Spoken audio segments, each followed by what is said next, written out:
జ్ఞానానందమయం దేవం నిర్మలాస్ఫటికాకృతం ఆధారం సర్వవిద్యానాం హైగ్రీవ ముపాస్మహే. చక్షుషే జగతాం కర్మసాక్షినే తేజసాం నిదే మూర్తిత్రయ స్వరూపాయ మార్తాండాయ నమో నమః. సర్వజగములకు చక్షు వంటి వాడును, సర్వకర్మలకు సాక్షియును, తేజస్సులకు నిధియును, మూర్తిత్రయ స్వరూపుడు వగు మార్తాండునికి అనగా సూర్య భగవానికి నమస్కరిస్తూ నేనిప్పుడు జూలై నెల కుంభరాశి వారి యొక్క మాస ఫలితాలను చెప్తూ ఉన్నాను. జూలై 17 వరకు రవి కుంభరాశి వారికి 5వ స్థానంలోనూ, తర్వాత 18 నుంచి 31 వరకు 6వ స్థానంలోనూ సంచరిస్తూ ఉన్నాడు. అంటే పంచమ స్థానంలో అంతా శుభ ఫలితాలను కలగజేయడు. ఇది పంచమం అనేది పూర్వ పుణ్య స్థానం. ఈ స్థానంలో చెడు గ్రహమైన పాపగ్రహమైన శని భగవానుడి సంచారం వల్ల అంత శుభ ఫలితాలు కలుగు. అంటే మంచి ఆలోచనలు అనేవి రాకపోవడం, చెడు ఆలోచనలు అనేవి రావడం, సంతాన మూలకంగా ఇబ్బందులు అంటే సంతానానికి అనారోగ్య సమస్యలు రావడము, చెడు స్వభావము, స్నేహితులతో గొడవలు కలగడము, పని వాళ్లతో ఇబ్బందులు కలగడము, సరైన ఆలోచనలు రాకపోవడం, ధనార్జనకు చేసే ఉపాయాలు అంటే మంచి ఉపాయాలు రాకపోవడం, అంటే ధనాదాయం అనేది తగ్గిపోవడము, చేసే పనుల్లో సంతృప్తి అనేది లేకపోవడము, కోరికలు అనేవి కోరికలుగానే ఉండిపోవడము, పితృధనం అనేది లభించకపోవడము, స్త్రీలతో ఇబ్బందులు కలగడము వంటివి జరగవచ్చు. తర్వాత 6వ స్థానంలోకి రవి ప్రవేశించిన తర్వాత ఇంతకుముందు ఉన్న రోగాలన్నీ కూడా తగ్గిపోతాయి, విఘ్నాలు కూడా ఆటంకాలన్నీ తొలగిపోయి చేసే పనుల్లో విజయాన్ని సాధిస్తారు. ఇతరుల మీద తమనే పై చేయిగా ఉంటుంది. ఇతరులతో తగాదాలు ఏర్పడినా కూడా తామే విజయాన్ని సాధిస్తారు. మంచి ఆహార పదార్థాలు భుజిస్తారు. ఇతరులతో జ్ఞాతులతో ఇంతకుముందు ఉన్న విరోధాలన్నీ కూడా తొలగిపోతాయి. కష్టపడి కొన్ని కార్యాలలో విజయాన్ని సాధిస్తారు. తర్వాత కుజుడు యొక్క ఫలితాలు. కుంభరాశి వారి కుజుడు 7వ స్థానంలో సంచరిస్తున్నాడు. 7వ స్థానంలో పాపగ్రహమైన కుజుడి యొక్క సంచారం వల్ల చెడు ఫలితాలే జరుగుతాయి. అధిక కోపానికి గురి కావడము, భార్యతో గొడవలు జరగడము, ప్రయాణ భంగం ఏర్పడము, అంటే ప్రయాణాల్లో అనేక ఇబ్బందులు జరగడము, బుద్ధిమాంద్యం ఏర్పడము, భాగస్వాముల మధ్య గొడవలు జరగడము, ఎంత ప్రయత్నించినా కూడా కొన్ని పనులు జరగకపోవడము, శత్రుమూలకంగా ఇబ్బందులు జరగడము, విదేశాలకు వెళ్ళడము,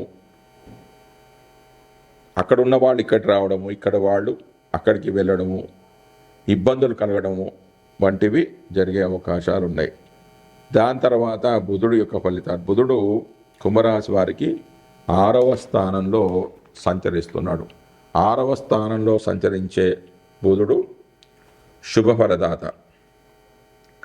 ఈ బుధుడు వాక్కారకుడు, ధనకారకుడు కూడా, వ్యాపార వాణిజ్యకారకుడు కూడా బుధుడే. కాబట్టి 6వ స్థానంలో ఉండడం వల్ల తన తోటి వ్యాపారస్తులతో పోటీపడి మరటి వ్యాపారం చేస్తారు కదా, చేయడం వల్ల క్రయ విక్రయాలు అనేవి ఊపందుకుంటాయి. వ్యాపారాల్లో మంచి లాభాలను సాధిస్తారు. వ్యాధుల నుంచి ఉపశమనం అనేది లభిస్తుంది. అంటే నరాల బలహీనత అనేది ఇంతకుముందు ఏమన్నా ఉంటే ఈ బుధుడు 6వ స్థానంలో సంచరించడం వల్ల రోగాలు అన్నీ తగ్గిపోతాయి. సామరస్యంగా సమస్యలు ఏమైనా ఉంటే వాటిని పరిష్కరించుకుంటారు. తమ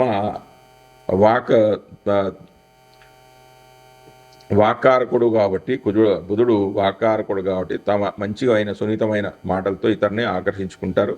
ఏవి గొడవలు లేకుండా ఉంటాయి. జ్ఞాతులతో కానీ ఇతరులతో కానీ మంచి సంబంధాలు అనేవి ఏర్పడతాయి. మంచి రుచికరమైన ఆహార పదార్థాలు భుజిస్తారు. దాని తర్వాత గురువు యొక్క ఫలితాలు. కుంభరాశి వారి గురుడు పంచమ స్థానంలో సంచరిస్తున్నాడు. పంచమ స్థానంలో సంచరించే గురుడు అత్యంత శుభఫలదాత. గురుడు సంతానకారకుడు కాబట్టి ఆ సంతాన స్థానంలో గురుడు యొక్క సంచారం వల్ల అన్ని శుభ ఫలితాలే కలుగుతాయి. సంతానం ద్వారా చాలా సంతోషాన్ని పొందుతారు. తండ్రి చేసిన పుణ్యం వల్ల వీరికి అన్ని శుభాలే కలుగుతాయి.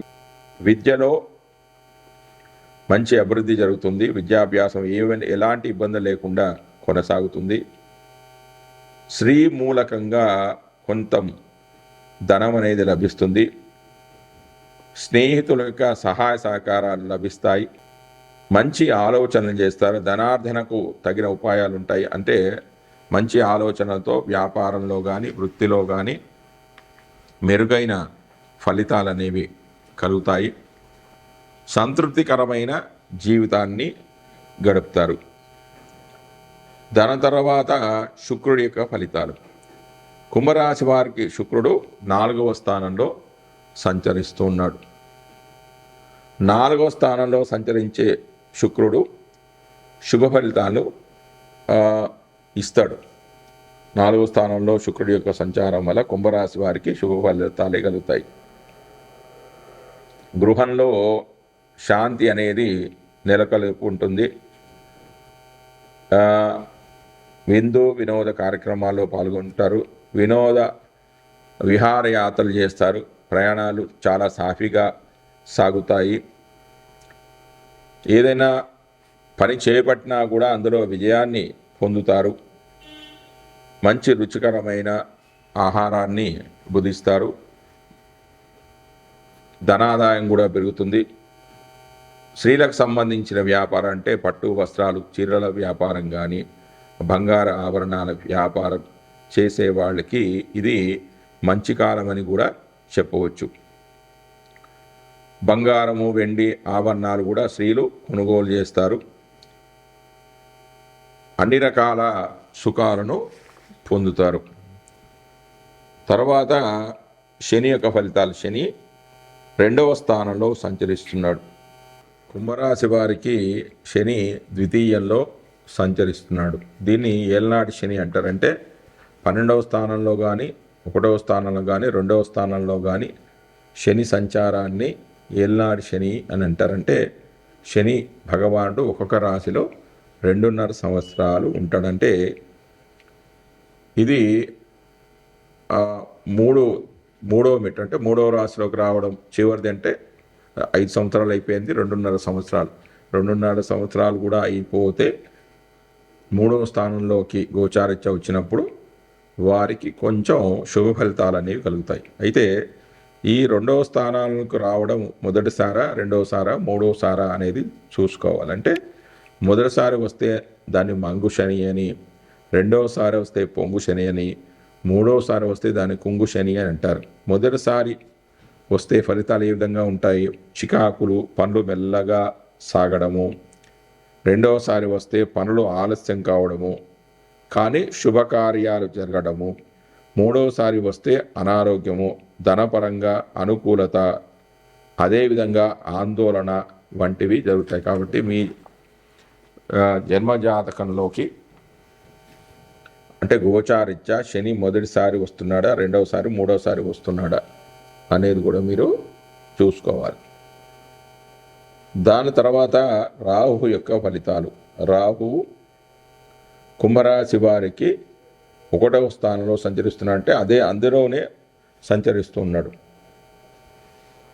మొదటి స్థానంలో సంచారం వల్ల ఫలితాలు ఏ విధంగా ఉంటాయి అంటే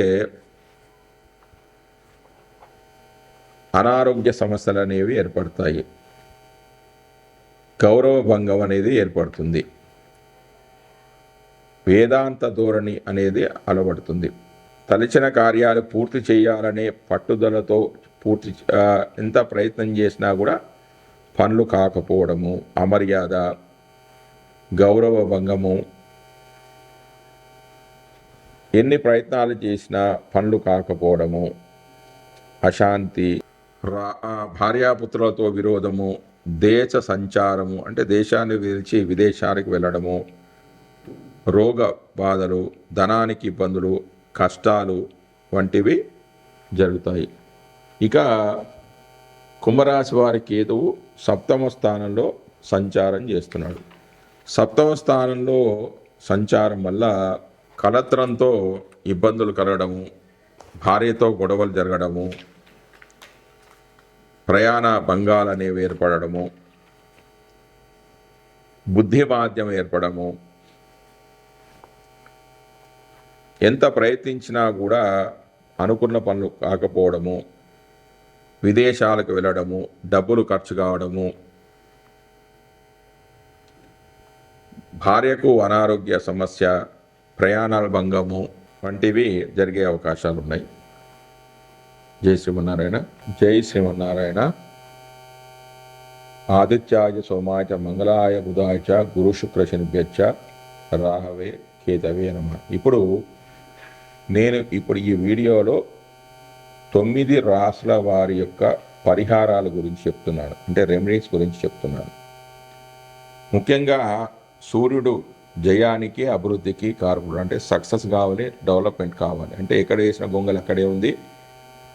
మాకు జయం కావాలి, అనుకున్న పనులు కావాలి, చేసే పనులు వృత్తులలో కూడా అభివృద్ధి అనేది సాధించాలి అంటే రవికి సంబంధించిన పరిహార మార్గాలు చేసుకోవాలి. అవేంటంటే ఆదిత్య హృదయ పారాయణము, లేకపోతే రుద్రాభిషేకము, సూర్య దేవాలయ దర్శనము చేసుకోవాలి. అంటే మేము చదువుకోలేమండి, ఇంకా ఏమైనా పరిహారాలు ఉన్నాయా అంటే రాగి వస్తువులు కానీ, లవంగం కానీ, దాల్చిన చెక్క కానీ, కేసరి, అల్లము, యాలకులు, మిరియాలు, గోధుమలు, అంటే గోధుమలు హోమంలో వాడవచ్చు లేదా దానంగా ఇవ్వవచ్చు.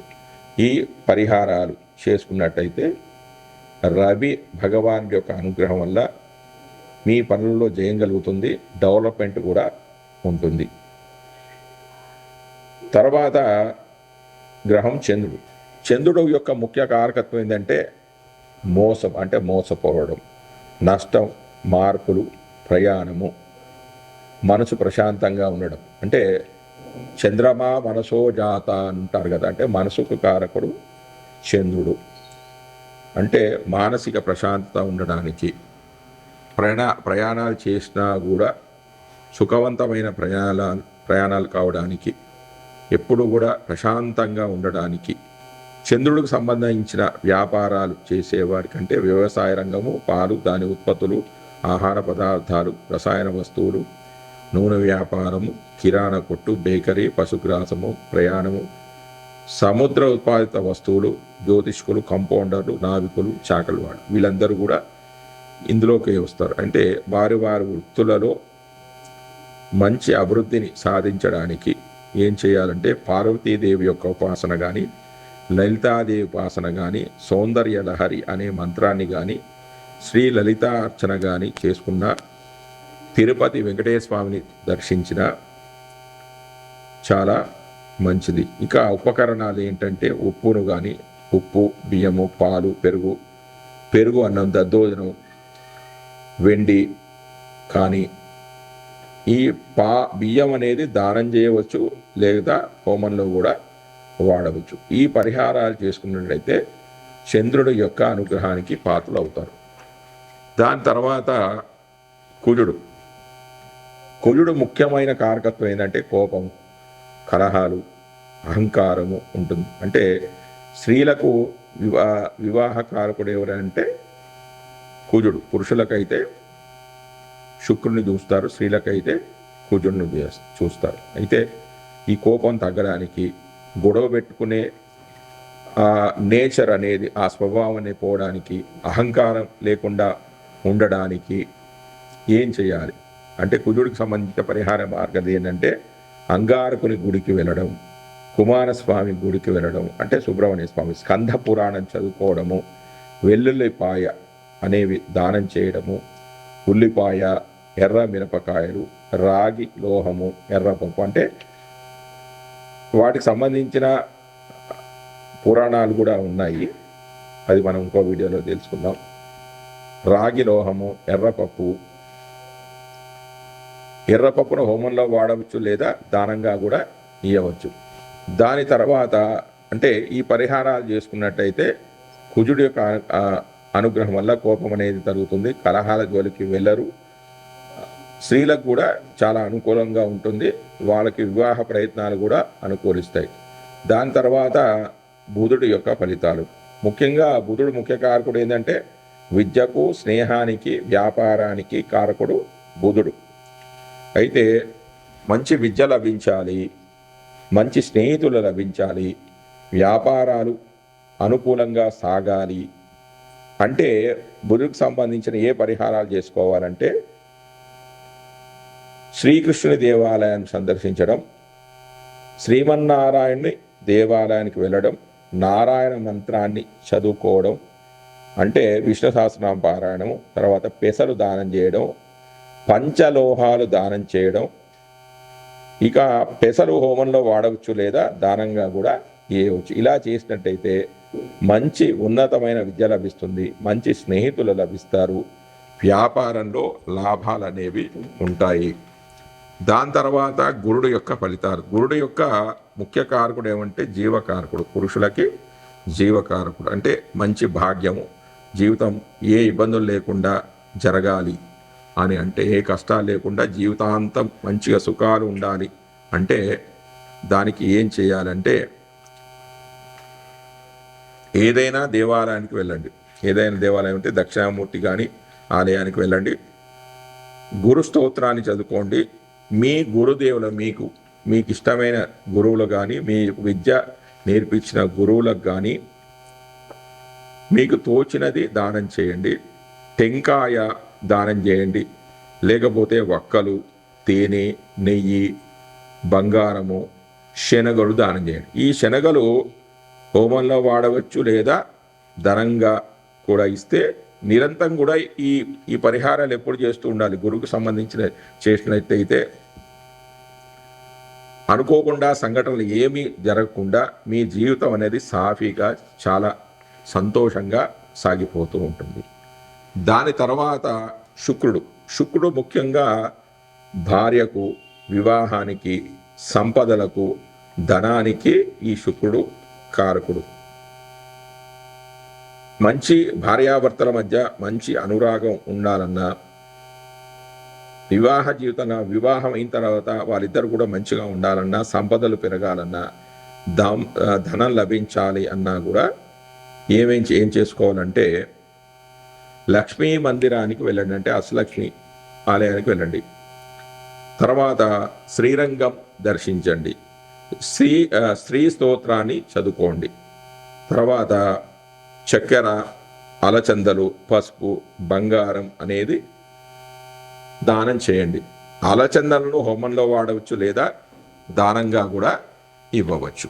ఇలా చేసుకున్నట్టయితే వివాహం కాని వారికి మంచి భార్య అనేది లభిస్తుంది. వివాహం తర్వాత కూడా చాలా బాగా ఉంటుంది, సంపదలు అనేవి పెరుగుతాయి, ధన సంపాదన కూడా చాలా బాగుంటుంది. దాని తర్వాత శని యొక్క ముఖ్యమైన కారకత్వం ఏంటంటే కర్మకారకుడు. కర్మ అంటే మనం చేసే వృత్తులు, వ్యాపారాలు ఏదన్నా కావచ్చు. వ్యాపారం అనేది చేయొచ్చు, సొంత వృత్తాన్ని చేసుకోవచ్చు, భాగస్వామి వ్యాపారం ఏదైనా చూసుకోవచ్చు. ఆ వృత్తులలో ఎలాంటి మార్పులు లేకుండా సాగాలి, వృత్తిలో అభివృద్ధి అనేది సాధించాలి అంటే ఏం చేసుకోవాలి? ఆంజనేయ స్వామి ఆలయాలకి వెళ్ళండి, శివాలయాలకి వెళ్ళండి. వీలున్నప్పుడల్లా రుద్రాభిషేకం చేసుకుంటే సోమవారం కానీ, ఆరుద్ర నక్షత్రం రోజు కానీ, మాస శివరాత్రి రోజు కానీ విరివిగా ఎప్పుడు చేస్తూనే ఉండండి. ఒకసారి చేసి ఆగిపోవద్దు, ఎప్పుడు కూడా చేస్తూ ఉండండి. హనుమాన్ చాలీసా పారాయణం చేయండి. ఆవాలు, నువ్వులు దానం చేయండి. నువ్వులను హోమంలో వాడవచ్చు లేదా దానంగా కూడా ఇవ్వవచ్చు. ఇలా చేసినట్లయితే మీ వృత్తులు కానీ, వ్యాపారాలు కానీ సాఫీగా సాగిపోతూ ఉంటాయి. లాభాలు కూడా వస్తాయి వ్యాపారంలో. తర్వాత రాహు. రాహు ముఖ్యమైన కారకత్వం ఏంటంటే అధిక శ్రమ, అనారోగ్యం, విదేశీయానం. అంటే అధిక శ్రమ అనేది ఉండకుండా ఉండాలి, రోగాలు రాకూడదు. అంటే రాహువు ఏం చేస్తాడంటే రోగాలు ఇంకా పెంచుతాడు. రోగాలు లేకుండా ఉండడానికి విదేశీయానం చేయాలి, విదేశాల్లో వెళ్ళాలి, అక్కడే చదువుకోవాలి, ఉద్యోగం చేయాలి, అక్కడే స్థిరపడాలి అన్నవాళ్ళు ఏం చేసుకోవాలంటే విరివిగా దుర్గామాత ఆలయానికి వెళ్ళండి. నవగ్రహ ఆలయాలు నవగ్రహాలకు ఎప్పుడు కూడా ప్రదక్షిణ చేస్తూ ఉండండి. దుర్గా సప్తసతి అనేది ఒక శ్లోకం ఉంది ఒకటి, అది పారాయణం చేస్తూ ఉండాలి. ఆవాలు దానం చేయాలి, అలాగే మినుములు కూడా దానం చేయాలి. ఈ మినుములను హోమంలో వాడవచ్చు లేదా దానంగా కూడా ఇవ్వచ్చు. ఇలా చేసినట్టయితే ఫారిన్కి వెళ్ళాలి, విదేశాలకు వెళ్ళాలి అన్న వారి కోరిక నెరవేరుతుంది. అనారోగ్య సమస్యలు ఏమన్నా కూడా తొలగిపోతాయి. కష్టం లేకుండానే, అతిగా కష్టపడకుండానే మీ పనులు అన్నీ కూడా పూర్తి అవుతాయి. తర్వాత కేతువు. కేతువు యొక్క ముఖ్య కారకం ఏంటంటే కేతువు ఏం చేస్తున్నాడు? అడ్డంకులు, కార్య విముక్తి, బంధనము, ఎడబాటును కలిగజేస్తూ ఉంటాడు. ఇలా ఏం లేకుండా, అడ్డంకులు లేకుండా ఉండాలి, కార్యవిముక్తి, బంధనం లేకుండా ఉండాలి, ఎడబాటు లేకుండా ఉండాలి అంటే గణపతి ఆలయానికి వెళ్ళండి. నవగ్రహాలకు ఎప్పుడు ప్రదక్షిణ చేస్తూ ఉండండి. హనుమాన్ చాలీసా పారాయణం చేసుకోండి. కాళహస్తి, శ్రీకాళహస్తి, చిత్తూరు దగ్గర శ్రీకాళహస్తి ఉంది కదా, అది సందర్శించండి. తర్వాత సింధూరం అనేది ఆంజనేయ స్వామి గుడిలో దానం చేయండి. అలాగే ఉలవలు దానం చేయండి. ఉలవలను హోమంలో వాడవచ్చు లేదా దానంగా కూడా ఇవ్వచ్చు. ఇలా చేసినట్టయితే మీ చేసే పనిలో అడ్డంకులు తొలగిపోతాయి, కార్య విముక్తి అనేది లభిస్తుంది, బంధనాలు, ఎడబాట్లు అనేవన్నీ కూడా తొలగిపోయి కేతువు యొక్క అనుగ్రహం వల్ల అన్ని శుభకార్యాలు అనేవి కూడా జరుగుతాయి. జై శ్రీమన్నారాయణ.